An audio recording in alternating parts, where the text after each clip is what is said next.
So the first problem is a pulley of mass 6 kg having a radius of gyration of 200 mm is connected to two bodies as shown in figure.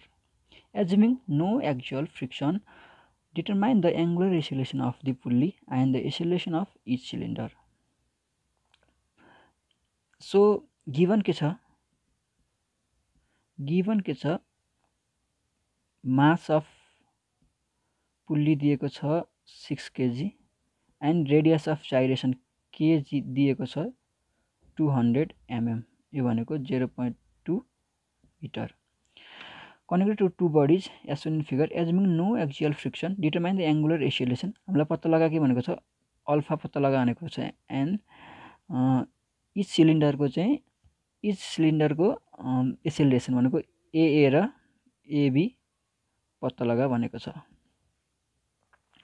So फर्स्टमा हेरौँ, अब यो फिगरमा हेरौँ, mass of the block B कति छ 5 kg छ अनि mass of the block A भनेको कति छ 2.5 kg छ. सो हामीले क्लियरली के भन्न सक्छौँ भने यो पुल्ली चाहिँ कता मुभ गरिरहेको छ इन एन्टी क्लकवाइज डिरेक्सन. किनकि ब्लक बी को मास बढी छ, सो यो तल गइरहेको छ, राइट. तल गइरहेको छ भनेपछि यसले तल तान्छ भनेपछि यो यता मुभ गर्छ.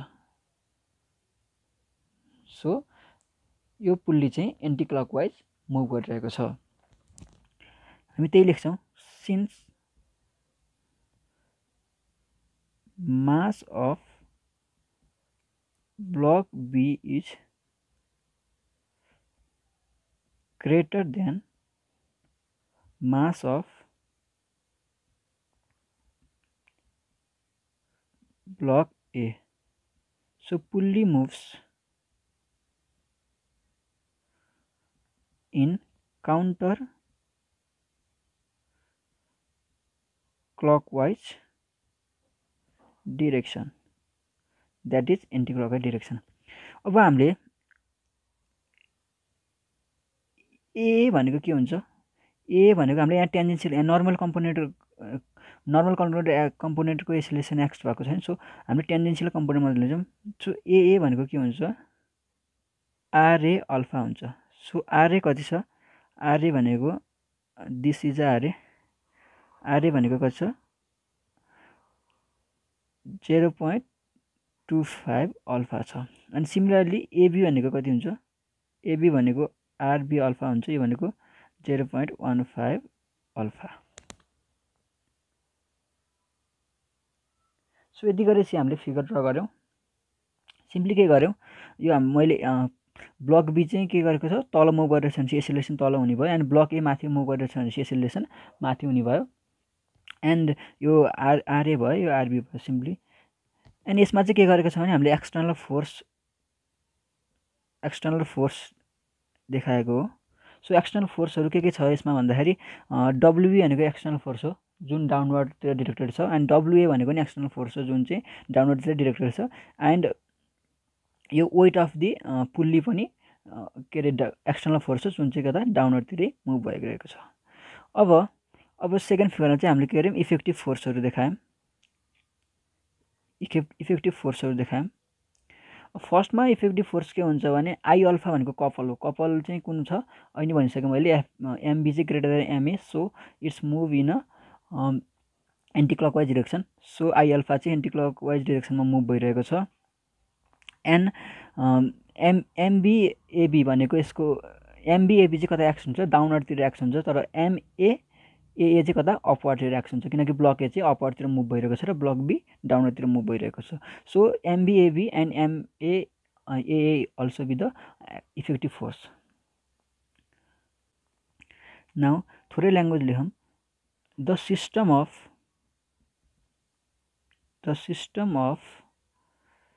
external force are equivalent to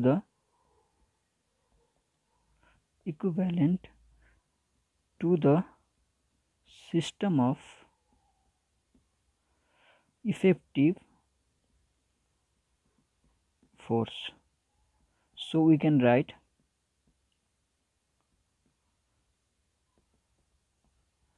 summation mg equal to summation mg effective.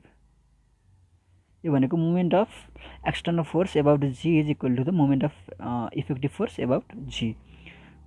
Now let's taking anti clockwise direction as a positive. So पहिला एक्सटर्नलमा हेरौँ। डब्लुले कुनै मुभमेन्ट दिँदैन since it is in the point G. So WB into अब यो कुन डिरेक्सनमा move भइरहेको छ, एन्टी क्लकवाइजमा मुभ भइरहेको छ। So positive and the RB भनेको कति छ, यो बिचको डिस्टेन्स त आरबी नै हो। सो आरबी परपेन्डिकुलर आरबी हो। आरबी भनेको कति छ 0.15 छ। एन्ड अब डब्लुए छ, डब्लुएले पनि मुभमेन्ट दिन्छ। नाउ डब्लुएले दिने मुभमेन्ट कति हो भने आरए इन्टु डब्लुए हो। डब्लुए इन्टु आरए भनेको कति छ 0.25 छ। अब यो कता मुभ भइरहेछ त भनेपछि ब्लक बी चाहिँ एन्टी क्लकवाइज मुभ गरिरहेको छ भनेपछि ब्लक ए चाहिँ कता क्लकवाइज मुभ गरिरहेको छ। सो माइनस भयो। इक्वल टु इफेक्टिभमा हेरौँ है त। अब इफेक्टिभमा चाहिँ के छ, एउटा आई अल्फा छ जुन चाहिँ एन्टी क्लकवाइज नै मुभ गरिरहेको छ। अब एमबिएबी छ, त्यो पनि कता एन्टी क्लकवाइज नै मुभ गरिरहेको छ। इन्टु 0. कति नै हुने भयो 15 प्लस अर्को छ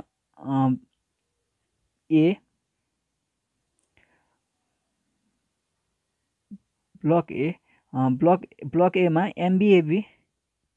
एमबिएए इन्टु 0.25 हुने हो। यो clockwise move anti clockwise move गरिरहेको छ। सो पोजिटिभ नै हुने भयो।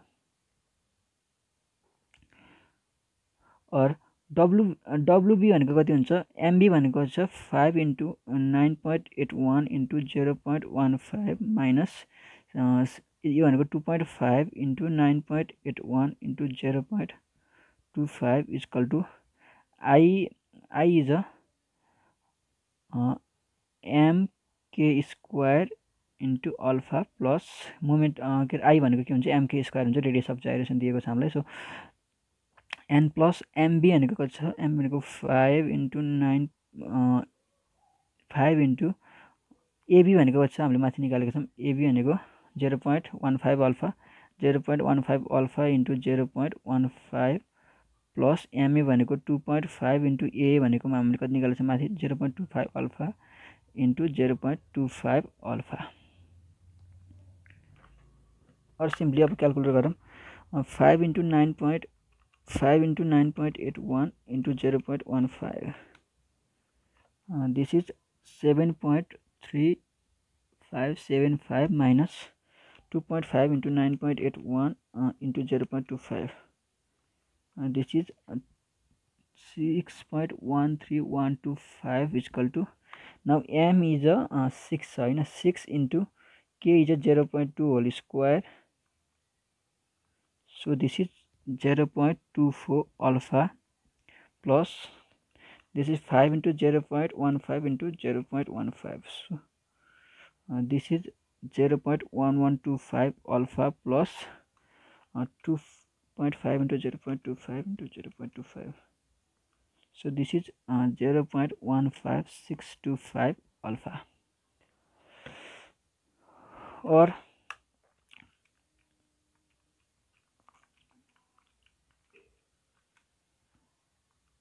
this is 1.22625 is equal to